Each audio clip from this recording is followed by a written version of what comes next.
Hey guys, welcome back to our YouTube channel. In this video we are going to discuss how you can set a home page as a static page in your Divi WordPress website.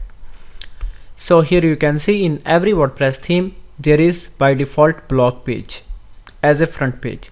So now how we can change home page as a static page or front page in our website. So let's go to dashboard, and after that now you can create a new page. From here you can give a title, for example home. Let me show you. I have created a page that has name home. Here you can see. Now let's go to settings, and after that click here reading. Now we can set from the static page and select home. So whatever page you want to select as a front page, you can select from here. Then after that simply click on save changes. Let's refresh the page.